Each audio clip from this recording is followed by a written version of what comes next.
Hello বন্ধুরা, স্বাগতম আপনাদের। তো আজকের নতুন এক এপিসোডে আমি অর্পিতা, আর আজকের এপিসোডটা সত্যি খুব স্পেশাল, কারণ আজ আমাদের সাথে আছেন একজন investor, research analyst and finance educator, যিনি দীর্ঘদিন ধরে মানুষকে সঠিক বিনিয়োগের পথ দেখাচ্ছেন।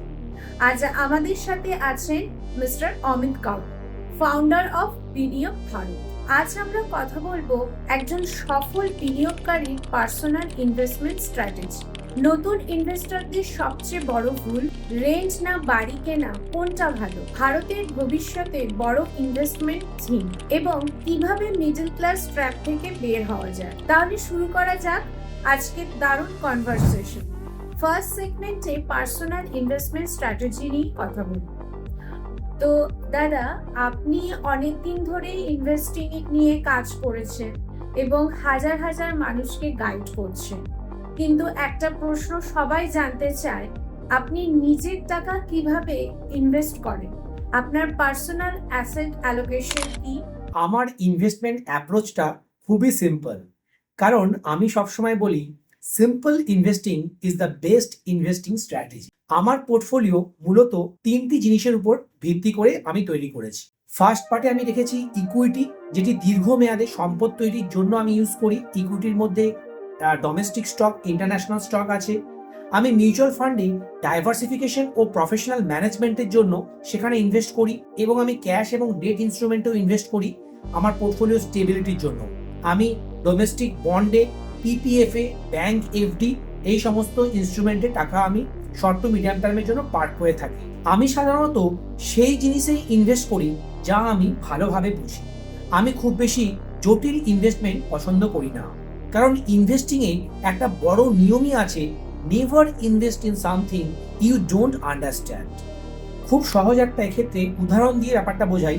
ধরুন আপনার খাবারের প্লেটে শুধু ভাত আছে, কিন্তু শরীরের জন্য কি কি দরকার? শুধু ভাত খেলেই তো হবে না, আপনার ডাল লাগবে, সবজি লাগবে, মাছ, মাংস, ডিম, দুধ, এই সমস্ত আহার আপনার প্রয়োজন। এগুলি সুষম আহার, তাহলে শুধু ভাত খেলেই হবে না, ভাতের সাথে এগুলো আপনার দরকার। ঠিক তেমনই ইনভেস্টমেন্টেও দরকার একটা ব্যালেন্সড পোর্টফোলিও। যদি সব টাকা আপনি শুধু শেয়ারেই রাখেন, তাহলে পোর্টফোলিওর ভোলাটিলিটি অনেক বেড়ে যাবে, পোর্টফোলিওর রিস্ক অনেক বেশি বেড়ে যায়। আবার যদি সব টাকা আপনি ব্যাংক এফডিতেই রাখেন বা কোনো সেফ মিউচুয়াল ফান্ডে রাখেন, যেমন ডেট মিউচুয়াল ফান্ড, তাহলে ওয়েলথ ক্রিয়েশন আর আপনার হবে না। তাই একটা ব্যালেন্স পোর্টফোলিও খুবই গুরুত্বপূর্ণ লং টার্মে ওয়েলথ বিল্ডিং এর জন্য। এবার সেগমেন্ট 3 তে আসি, বিগেস্ট অপরচুনিটি ইন ইন্ডিয়া। বর্তমান মার্কেটে কোন কোন সেক্টর বা থিম আপনাকে সবচেয়ে বেশি এক্সাইট করে? হ্যাঁ, আমি সাধারণত সেক্টরের চেয়ে থিমে বেশি ফোকাস করি। ভারতের অর্থনীতিতে একটা বড় পরিবর্তন চলছে, আর সেই পরিবর্তনটা তোমরা যদি আগে থেকে আইডেন্টিফাই করতে পারো, তাহলে কিন্তু তোমরা অনেক বেশি ওয়েলথ ক্রিয়েট করতে পারবে। যেমন আনঅর্গানাইজ থেকে অর্গানাইজ সেক্টরে একটা শিফট চলছে। অনেক ব্যবসা এখন বড় ব্র্যান্ডের হাতে চলে যাচ্ছে। এক্ষেত্রে যদি আমি একটা এক্সাম্পল দিই, যেমন জুয়েলারি সেগমেন্টে আগে আনঅর্গানাইজ রিটেল প্লেয়াররাই মার্কেটে ডমিনেট করতো, এখন অর্গানাইজ প্লেয়াররা, তার মধ্যে তানিশ, কল্যাণ জুয়েলার, এই ধরনের কৃষিচন্দ্র জুয়েলার, এরা কিন্তু মার্কেটে ডমিনেট করছে। এছাড়া ফ্যাশন সেগমেন্টে, বিশেষ করে গার্মেন্ট সেগমেন্টে আমরা দেখেছি যে আনঅর্গানাইজ প্লেয়ার থেকে অর্গানাইজ প্লেয়াররা, বিশেষ করে আর রিলায়েন্স ট্রেন্ড, তারপরে টাটা ট্রেন্ড আছে, এই ধরনের কোম্পানিগুলি অনেক ফাস্ট গ্রো করছে। আবার আমরা রিটেল সেগমেন্টের অনেক কোম্পানি দেখলাম, নাইকার মতো কিছু ডিজিটাল প্লেয়ার আছে, জোম্যাটো, সুইগি মতো প্লেয়াররাও কিন্তু মার্কেটে অনেক বেশি ডমিনেট করছে। তারা আনঅর্গানাইজ সেক্টর থেকে অর্গানাইজ সেক্টরে মার্কেটে একটা পরিবর্তন নিয়ে আসছে। এছাড়া আগে আমরা আনঅর্গানাইজ প্লেয়ারের কাছ থেকেই জুতো কিনতাম, এখন আমরা শু সেগমেন্টেও কিন্তু রিটেল প্লেয়ারদের কাছ থেকেই জুতো কিনে থাকি। এছাড়া ফাইন্যান্সিয়াল সার্ভিসেস, আগে কিন্তু আনঅর্গানাইজ সেক্টরে অনেক বেশি পেনিট্রেশন ছিল, এখন আমরা কিন্তু খুব রেপুটেড ব্র্যান্ডের কাছ থেকেই ফাইন্যান্সিয়াল সার্ভিস, বিশেষ করে মিউচুয়াল ফান্ড বা কোনো অ্যাডভাইজারি হোক, বা আমরা কোনো যখন লোন নিই তখন আমরা রেপুটেড প্লেয়ারের কাছ থেকেই লোন নেওয়া প্রেফার করি। এছাড়া হেলথ কেয়ার সার্ভিসও আমরা দেখলাম যে আনঅর্গানাইজ সেক্টর থেকে অর্গানাইজ সেক্টরে, বিশেষ করে অনেক হসপিটাল চেন, অনেক ডায়াগনস্টিক চেন আছে যেগুলো রিসেন্ট টাইমে লিস্টেড, তারা কিন্তু মার্কেট শেয়ার ধীরে ধীরে আনঅর্গানাইজ থেকে অর্গানাইজের দিকে তারা মার্কেট শেয়ার আরো বেশি গ্রাস্প করছে। তার ফলে এই সমস্ত সেক্টরের দিগ্গজ কোম্পানিগুলি আগামী দিনে কিন্তু অনেক বেশি ওয়েলথ ক্রিয়েট করবে ইনভেস্টরদের। এই সমস্ত সেগমেন্টে একটা বিশাল গ্রোথের সুযোগ আছে বলে আমার মনে হচ্ছে। আরেকটা বড় ট্রেন্ড হলো প্রিমিয়ামাইজেশন। এই প্রিমিয়ামাইজেশন বলতে আগে মানুষ শুধুমাত্র প্রয়োজনীয় জিনিস, বেসিক নিডস, সেগুলো ফুলফিল করার জন্য জিনিসপত্র কিনতো। এখন মানুষ কিনছে প্রিমিয়াম প্রোডাক্ট, বেটার এক্সপিরিয়েন্সের জন্য। প্রিমিয়াম প্রোডাক্টের মধ্যে অনেক বেশি ডাইভার্সিফিকেশন আছে।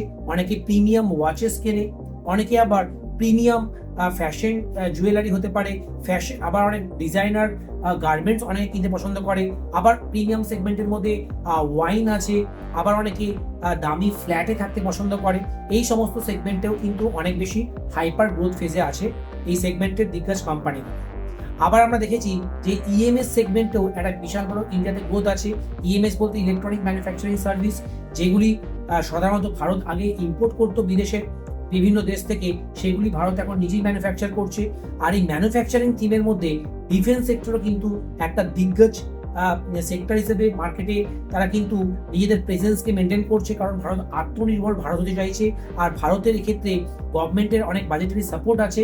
গভর্নমেন্টও চাইছে যে ডিফেন্স সেক্টরের বিভিন্ন ইকুইপমেন্ট ভারতেই তৈরি হোক, যার ফলে ভারতের ডিপেন্ডেন্সি অনেকটাই কমবে। এক্ষেত্রে ফরেন রিজার্ভের সাশ্রয় হবে। আর ভারত কিন্তু ডিফেন্স সেক্টরে যখন শক্তিশালী হবে, তখন ইন্ডিয়ার ইকোনমির জন্য, ইন্ডিয়ার সাধারণ মানুষের জন্য এটা অনেক বেশি একটা সলিড স্টেপ নেওয়া হবে গভর্নমেন্টের থেকে। সেই জন্য এই সমস্ত সেগমেন্টের লিডিং কোম্পানিগুলি আপনারা ওয়াচ লিস্টে রাখবেন। তাহলে এই ট্রেন্ডগুলি কিন্তু ভবিষ্যতে অনেক বড় বড় কোম্পানি তৈরি করবে। তারা আগামী দিনে নিফটিকেও কিন্তু তারা এন্ট্রি নেবে, সেই জন্য এখানে অনেক বড় অপরচুনিটি আছে। এবার সেগমেন্ট 4-এ আসি, নিউ ইনভেস্টার্স এর মিস্টেক। আমি সবসময় বলি, ভুল না করলে ইনভেস্টিং শেখা যায় না, কিন্তু ছোট ভুল করাই ভালো। আর সেই ভুলটা আপনি যদি না করে অন্য কোনো এক্সপিরিয়েন্স ইনভেস্টারদের ভুল থেকে শিখে নেন, সেটা তাদের পডকাস্ট থেকেই হোক বা তাদের বই পড়েই হোক, তাহলে কিন্তু আপনার মিস্টেকের প্রাইস অনেকটাই আপনাকে কম পে করতে হবে।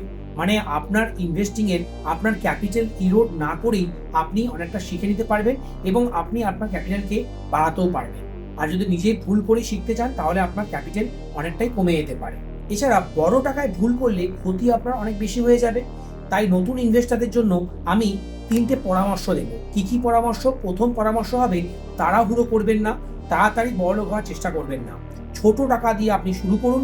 এবং 3 নম্বরে, দীর্ঘমেয়াদে লং টার্ম ইনভেস্টমেন্ট এর মাইন্ডসেট নিয়ে আপনারা ইনভেস্টমেন্ট করবেন। সবচেয়ে বড় ভুল হলো short term trading mentality. Investing মানে হলো একটা আপনার ধৈর্যের পরীক্ষা। আপনার পেশেন্স যত বেশি হবে, আপনার স্কিল যত মজবুত হবে, ততই আপনি লং টার্মে উইন হওয়ার প্রবাবিলিটি আপনার বাড়বে। লং টার্মে আপনি ওয়েলথ ক্রিয়েট করতেও সক্ষম হবেন। এবার সেগমেন্ট 5-এ আসি, রেন্ট ভার্সেস বাই ডিবেট। আজকের একটা বড় প্রশ্ন, রেন্ট না বাই, আপনার মতামত কি? এটা অনেকটাই ইমোশনাল একটা ডিসিশন। ফাইন্যান্সিয়াল হিসেবে দেখলে অনেক সময় বাড়ি কেনা খুব লাভজনক নয়, কারণ ভারতে বেশিরভাগ জায়গায় রেন্টাল ইল্ড মাত্র 2 to 3%।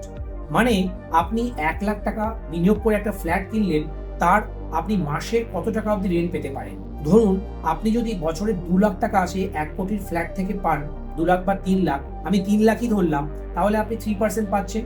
তার মানে আপনি তাহলে 25,000 টাকা করে আপনি যদি রেন্ট পান, তাহলে আপনার বছরে 3 লাখ হচ্ছে।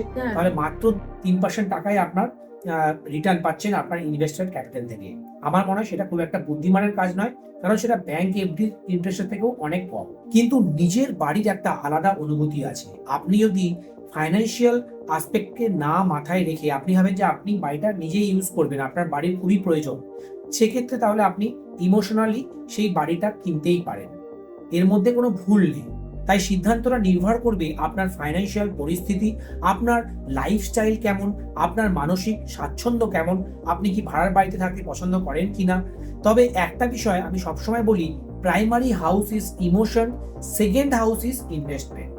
আপনি যদি ইনভেস্টমেন্ট পারপাসে কেনেন, তাহলে কিন্তু আপনি ঠকবেন না। সেক্ষেত্রে আপনি ওয়েলথ ক্রিয়েট করতে পারেন, সেটা একটা ইনভেস্টমেন্ট অপরচুনিটি হিসেবে আপনি দেখতে পারেন। সেগমেন্ট 6-এ আসি, breaking the middle class trap. অনেক দর্শক মিডল ক্লাস পরিবার থেকে আসে। মিডল ক্লাস ট্র্যাপ থেকে বের হওয়ার জন্য আপনার কি পরামর্শ? এটা খুবই ইন্টারেস্টিং একটা প্রশ্ন। একটা গুরুত্বপূর্ণ কথা এক্ষেত্রে বলি, অনেক তরুণ যুবক যুবতী তারা মনে করে ইনভেস্টিং আমাকে ধনী বানাবে, কিন্তু সত্যিটা হলো আপনার সবচেয়ে বড় অ্যাসেট কি বলতে পারবেন? আপনার স্কিল এবং আপনার কেরিয়ার। আপনার আয় বাড়ানোই হলো ওয়েলথ ক্রিয়েশনের প্রথম ধাপ। ইনভেস্টিং সেই আয়কে আরো বেশি বাড়াতে সাহায্য করে। তাই আপনারা প্রথমে ফোকাস করুন আপনার স্কিল ডেভেলপমেন্টে, আপনার কেরিয়ার গ্রোথের কথা মাথায় রেখে আরো কিভাবে আপনারা কেরিয়ারে প্রোগ্রেস করতে পারবেন, নতুন কোনো বেটার অপরচুনিটি পান সেখানেও আপনারা অপরচুনিটি খুঁজতে পারেন, ইনকাম কি করে ইনক্রিজ করবেন সেই বিষয়গুলি মাথায় রাখুন, কি করে আপনারা প্যাসিভ ইনকাম অপরচুনিটিস নিয়ে আসবেন, এগুলি আপনি যখনই আইডেন্টিফাই করে নেবেন তারপর আপনারা ইনভেস্টিং করবেন। এক্ষেত্রে ওয়ারেন বাফেটের একটা ফেমাস কোড আছে, best investment you can make is invest in yourself. ঠিক আছে, আপনি যখনই আপনার স্কিল ডেভেলপমেন্টের জন্য টাকা ইনভেস্ট করবেন, আপনার নলেজ বাড়ানোর জন্য, তখনই আপনাকে সেই ইনভেস্টমেন্টটাই সবচেয়ে বেশি রিটার্ন জেনারেট করবে। আজকের আলোচনায় আমরা অনেক গুরুত্বপূর্ণ বিষয় জানলাম। ইনভেস্টমেন্ট স্ট্র্যাটেজি, নতুন ইনভেস্টরদের ভুল, রিয়েল এস্টেটের বাস্তবতা এবং মিডল ক্লাস ট্র্যাপ থেকে বের হওয়ার পথ। ভিডিওটা ভালো লাগলে অবশ্যই লাইক, শেয়ার আর সাবস্ক্রাইব করতে ভুলবেন না। দেখা হচ্ছে পরের ভিডিওতে। নমস্কার। নমস্কার।